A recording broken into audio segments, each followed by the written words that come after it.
Hi, India's largest public sector bank అయిన SBI, state bank of India junior associates posts అంటే clerks కోసం notification అనేది release చేసింది. ఎవరైతే అన్ఎంప్లాయిడ్ యూత్ ఉన్నారో, ఎవరైతే వాళ్ళ డిగ్రీని కంప్లీట్ చేసుకుని ఒక మంచి బ్యాంక్ అంటే గవర్నమెంట్ బ్యాంక్లో సొంత స్టేట్లో సెటిల్ అవుదాం అని అనుకుంటున్నారో వాళ్ళకి ఇది చాలా మంచి ఆపర్చునిటీ. సో ఎస్బీఐ రిలీజ్ చేసిన ఈ నోటిఫికేషన్ గురించి చాలా షార్ట్గా కంప్లీట్ డీటెయిల్స్ అనేది మీకు ఈ వీడియోలో చెప్తా. వీడియోని ఎండ్ వరకు చూసేయండి. ఓవరాల్గా ఇండియాలో అయితే 14,191 వేకెన్సీస్ ఉంటే అందులో తెలంగాణ స్టేట్కి, మన తెలుగు వాళ్ళ కోసం తెలంగాణ స్టేట్కి 342 వేకెన్సీస్ ఉన్నాయి. అండ్ ఆంధ్రప్రదేశ్ స్టేట్కి 50 వేకెన్సీస్ మాత్రమే ఉన్నాయి. ఈ పోస్ట్కి అప్లై చేయాలంటే ఖచ్చితంగా మీరైతే గ్రాడ్యుయేషన్ని కంప్లీట్ చేసి ఉండాలి. అంటే డిగ్రీ అయినా మీకు కంప్లీట్ అయి ఉండాలి, లేదా మీరు ఇంజనీరింగ్ చదివైనా ఉండాలి. ఇంటర్ చదివిన వాళ్ళు దీనికి ఎలిజిబుల్ కారు. అండ్ అలాగే డిప్లొమా చేసిన వాళ్ళు కూడా, ఓన్లీ డిప్లొమా చేసిన వాళ్ళు కూడా దీనికి ఎలిజిబుల్ కారు. డిప్లొమా తర్వాత మీరు ఇంజనీరింగ్ కంప్లీట్ చేసిన వాళ్ళు అయితే ఎలిజిబుల్ ఉన్నారు. ఈ పోస్ట్కి ఎలిజిబిలిటీ ఉండాలంటే మీ ఏజ్ వచ్చేసి 20 ఇయర్స్కి బిలో ఉండకూడదు అండ్ 28 ఇయర్స్కి అబవ్ ఉండకూడదు. ఎగ్జాక్ట్గా డేట్స్ చెప్పాలంటే మీరు 2 ఏప్రిల్ 1996 కంటే ముందు పుట్టి ఉండకూడదు. అలాగే 1 ఏప్రిల్ 2004కి తర్వాత పుట్టి ఉండకూడదు. అర్థమైందా? అంటే 1 ఏప్రిల్ 2004 తర్వాత ఎవరైనా బర్త్డే ఉంటే వాళ్ళు ఎలిజిబుల్ కాదు. సపోజ్ 2 ఏప్రిల్ 2004లో ఎవరైనా పుట్టారంటే వాళ్ళు ఈ పోస్ట్కి ఎలిజిబుల్ కాదు.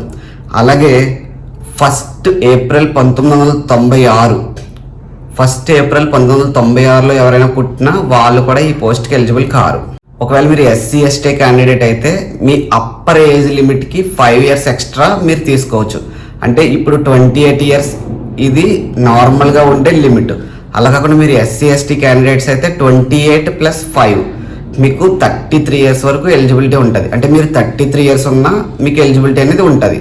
అలా కాకుండా ఇంకొకటి కూడా ఉంది ఇందులో, ఓబీసీ. ఎవరైనా ఓబీసీకి చెందిన వాళ్ళు ఉంటే వాళ్ళకి 3 ఇయర్స్ అప్పర్ ఏజ్ లిమిట్కి ఎలిజిబిలిటీ ఉంటుంది. ఇప్పుడు ఎవరైనా ఓబీసీ కేటగిరీ వాళ్ళు ఉన్నారనుకోండి, వాళ్ళకి 3 ఇయర్స్ ఎక్స్ట్రా ఇస్తుంది. అంటే 28 + 3 31 ఇయర్స్ ఉన్న వాళ్ళైనా ఓబీసీ కేటగిరీ నాన్ క్రీమీ లేయర్కి చెందిన వాళ్ళైతే దీనికి అప్లై చేసుకోవచ్చు. మీరు సెలక్షన్ ప్రాసెస్ వచ్చేసి ఎస్బీఐ అనేది మనకి 2 ఎగ్జామ్స్ కండక్ట్ చేస్తుంది. ఒకటి ప్రిలిమినరీ ఎగ్జామ్, రెండోది మెయిన్స్ ఎగ్జామ్. ఈ ప్రిలిమినరీ ఎగ్జామ్స్ వచ్చేసరికి 100 మార్క్స్ ఉంటుంది, 100 క్వశ్చన్స్ ఉంటాయి, 1 అవర్ టైం ఇస్తుంది. ఈ ప్రిలిమినరీ ఎగ్జామ్లో మనకి సెక్షనల్ టైమింగ్ ఉంటుంది. దీంట్లో మనకి 3 సెక్షన్స్ ఉంటాయి. ఒకటి ఇంగ్లీష్ లాంగ్వేజ్, రెండోది రీజనింగ్, మూడోది యాప్టిట్యూడ్. ఈ ఇంగ్లీష్ లాంగ్వేజ్ అనేది 30 మార్క్స్కి ఉంటుంది, 30 క్వశ్చన్స్ ఉంటాయి, 20 మినిట్స్ టైం ఇస్తారు. నెక్స్ట్ రీజనింగ్ 35 మార్క్స్కి ఉంటుంది, 35 క్వశ్చన్స్ ఉంటాయి, 20 మినిట్స్ టైం.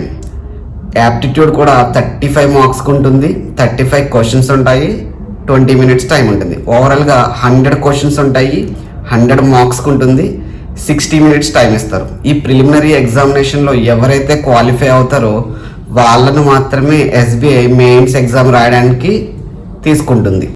ఇక మెయిన్స్ ఎగ్జామ్ వచ్చేసరికి ఎవరైతే ప్రిలిమినరీ ఎగ్జామినేషన్లో క్వాలిఫై అయ్యారో వాళ్ళు మాత్రమే మెయిన్స్ ఎగ్జామ్ రాయడానికి ఎలిజిబుల్ అవుతారు. సో ఈ మెయిన్స్ ఎగ్జామ్ యొక్క ప్యాటర్న్ ఎలా ఉంటుందంటే దీంట్లో 4 సబ్జెక్ట్స్ ఉంటాయి. ఫస్ట్ వచ్చేసి జనరల్ అండ్ ఫైనాన్షియల్ అవేర్నెస్. ఇది మీకు నెంబర్ ఆఫ్ క్వశ్చన్స్ అనేవి 50 ఉంటాయి, 50 మార్క్స్కి మీకు 35 మినిట్స్ టైం ఇస్తుంది. ఇది కూడా మీకు సెక్షనల్ టైమింగ్ అని ఉంటుంది. అంటే ఒక పర్టికులర్ సెక్షన్కి పర్టికులర్ టైం మాత్రం ఇస్తుంది. ఆ టైం అయిపోయాక ఆటోమేటిక్గా ఈ ఎగ్జామ్ అనేది నెక్స్ట్ సెక్షన్లోకి వెళ్ళిపోతుంది. మీరు ప్రీవియస్ సెక్షన్లోకి మళ్ళీ రావాలి అనుకున్నా రాలేరు. సో నెక్స్ట్ జనరల్ ఇంగ్లీష్ ఉంటుంది. ఈ ఇంగ్లీష్ అనేది 40 క్వశ్చన్స్ ఉంటాయి, 40 మార్క్స్కి ఉంటుంది. దీనికి టైం కూడా 35 మినిట్సే. థర్డ్ వచ్చి క్వాంటిటేటివ్ యాప్టిట్యూడ్ ఉంటుంది. ఇది 50 క్వశ్చన్స్ ఉంటాయి, 50 మార్క్స్కి ఉంటుంది. దీని టైం వచ్చి 45 మినిట్స్. ఇంకా ఫోర్త్ వచ్చి రీజనింగ్ అండ్ కంప్యూటర్ యాప్టిట్యూడ్. అంటే కొన్ని క్వశ్చన్స్ ఏమో రీజనింగ్ ఉంటాయి, కొన్ని కాదు. 40 మార్క్స్ వరకు రీజనింగ్ క్వశ్చన్స్ ఉంటాయి, 10 మార్క్స్ మాత్రం మీకు కంప్యూటర్ అవేర్నెస్ వస్తుంది. ఆర్ కంప్లీట్గా రీజనింగ్ కూడా రావచ్చు. అంటే కంప్యూటర్ అవేర్నెస్ అనేది మీకు తీసేయచ్చు కూడా, అలాగనే అవ్వచ్చు. ఇక్కడ మీకు 50 క్వశ్చన్స్ ఉంటాయి, 60 మార్క్స్. ఇక్కడ చూడండి 60 మార్క్స్ వస్తుంది. ఇక్కడ కూడా మీకు 45 మినిట్స్ టైం వస్తుంది. సో ఓవరాల్గా 190 క్వశ్చన్స్ ఉంటాయి, 200 మార్క్స్కి ఎగ్జామ్ ఉంటుంది. 2 hours 40 minutes అనేది మీకు టైం వస్తుంది. మీడియం ఆఫ్ ఎగ్జామినేషన్ ఇదివరకు అయితే మా టైంలో నేను రాసిన టైంలో ఇంగ్లీష్ అండ్ హిందీ మాత్రమే ఉండేది. ఇప్పుడు మీరు మన తెలుగు స్టేట్స్ ఆంధ్రప్రదేశ్ అండ్ తెలంగాణ తెలుగులో రాయొచ్చు, ఉర్దూలో రాయొచ్చు, నెక్స్ట్ హిందీలో రాయొచ్చు, ఇంగ్లీష్లో రాయొచ్చు. సో మీకు 4 ఆప్షన్స్ ఉన్నాయి. ఎవరైనా నాకు ఇంగ్లీష్ బాగా రాదు, హిందీ అంటే చాలా మందికి తక్కువ మందిగా వస్తుందని నేను అనుకుంటున్నాను మన స్టేట్స్లో. సో నాకు ఎవరైనా ఇంగ్లీష్ నాకు రాదు, నాకు లోకల్ లాంగ్వేజ్లో ఎగ్జామ్ ఉంటే బాగుంటుంది అనుకునే వాళ్ళకి ఇది ఒక మంచి ఆపర్చునిటీ అని నేను అనుకుంటున్నాను. ఎందుకంటే తెలుగులో కూడా మీకు ఎగ్జామ్ ఉంటుంది. సో తెలుగులో మీరు రాయొచ్చు. ఎస్బీఐ జూనియర్ అసోసియేట్స్కి ఇంకా మంచి యూస్ఫుల్గా ఉండే ఒక మ్యాటర్ ఏంటంటే దీంట్లో మీకు ఇంటర్వ్యూ అనేది ఏమి ఉండదు. మీరు డైరెక్ట్గా ప్రిలిమినరీ ఎగ్జామినేషన్ క్వాలిఫై అయ్యి తర్వాత మెయిన్స్ ఎగ్జామినేషన్ క్వాలిఫై అయితే మీకు డైరెక్ట్గా జాబ్లోకి తీసుకుంటారు. సో ప్రిలిమినరీ ఎగ్జామినేషన్ అనేది ఫిబ్రవరి 2025లో ఉంటుంది. అంటే మీకు ఇంకా 45-50 డేస్ దాకా టైం ఉంది. ఈ 45-50 డేస్లో మీరు బాగా ప్రిపేర్ అయితే మీరు ఎగ్జామ్లో క్వాలిఫై అవ్వడానికి ఛాన్సెస్ అనేవి ఉంటాయి. ప్రిలిమినరీ ఎగ్జామ్ అయ్యాక 1 month or 1.5 monthలో మీకు మెయిన్స్ ఎగ్జామ్ కూడా ఉంటుంది. ఎగ్జాక్ట్ డేట్స్ అనేది ఇంకా ఎస్బీఐ రిలీజ్ చేయలేదు. So main important thing salary ఎంత ఉంటుంది.